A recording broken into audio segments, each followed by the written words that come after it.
we're going to be selling a gold card. You have a green card. This is a gold card. We're going to be putting a price on that card of about $5 million, and that's going to give you green card privileges plus. It's going to be a route to citizenship, and wealthy people will be coming into our country by buying this card. They'll be wealthy, and they'll be successful, and they'll be spending a lot of money and paying a lot of taxes and employing a lot of people. And we think it's going to be extremely successful.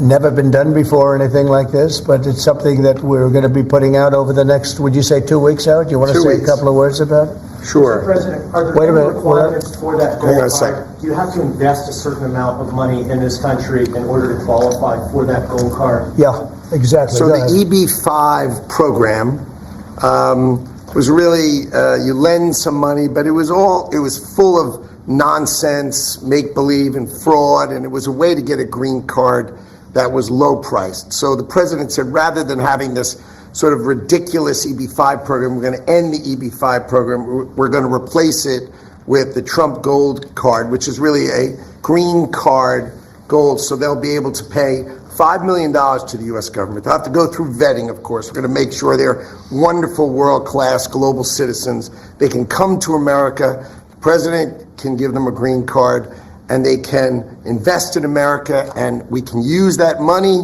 to reduce our deficit. Why do we give out lotteries of green cards? Why do we give out EB-5 for green cards? The President of the United States understands that the right answer is, why don't we eliminate the deficit of the United States of America instead?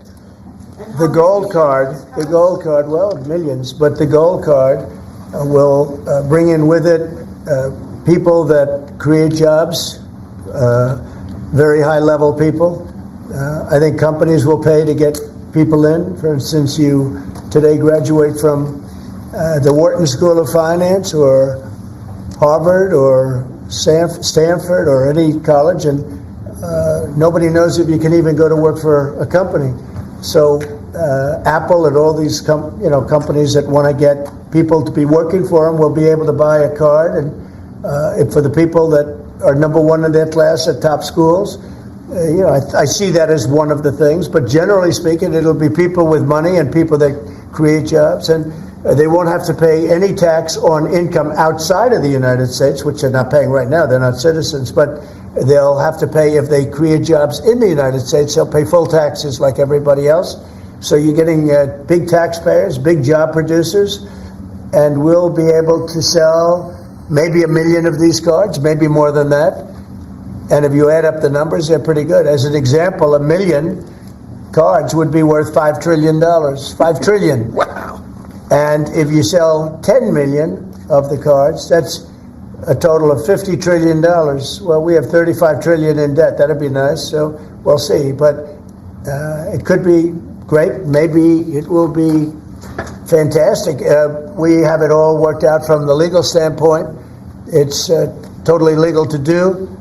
Hasn't been done before. It's been done in many different forms. We give them away. Why should we give them away? We shouldn't give them away. And I think it's something very exciting. I think it's potentially just something that we're all very excited about. So it's a gold card. It's somewhat like a green card, but at a higher level of sophistication. It's a road to citizenship for people. And essentially people of wealth or people of great talent, where people of wealth pay for those people of talent to get in, meaning companies will pay for people to get in and to have long-term status in the country. And I think it's something we're very, very happy about. Would you have anything to say about that? Well, many other countries, by the way, do this, including, of course, your 51st state does that. And the money's earmarked for deficit reduction? It may be earmarked for deficit, but it actually could be more money than that. I mean, if you did 10 million, you'd have $15 trillion left over. But generally, it's going to be paid down debt, yes. Do you need Congress for this? Do you think you need to No, we pass don't a law? need Congress, no. Because we're not doing citizenship, we're doing the card. I see.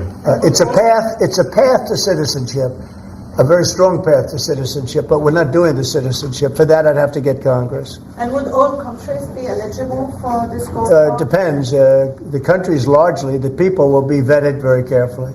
Fascinated by this. You should be fascinated by it. Your taxes will go down to nothing. Would a Russian oligarch be eligible for a gold card? Yeah, possibly. Hey, I know some Russian oligarchs that are very nice people. It's possible. They're not quite as wealthy as they used to be. They're not as wealthy as they used to be. I think they can afford. I think they can afford $5 million. So they have- No, a lot of people are going to want They would be to. eligible. A lot of people are going to want to be in this country, and they'll be able to work and provide jobs and build companies and pay taxes. All of those things. It's an incredible. It's an incredible thing. I mean, this is the group that is the first to hear it. Nobody's heard about it. Nobody ever thought about it, but we've been thinking about it very, very strongly over the last week. And I was going to announce it sometime next week, and I figure, why not? We have a lot of cameras blazing right now. We might as well do it now. We'll have Caroline announce it the next time. No, it's a great thing. The gold card. Remember the words, the gold card. Somebody said, can we call it the Trump gold card? I said, if it helps, use the name Trump. I'll give it to you for free. I like it. Mr. President,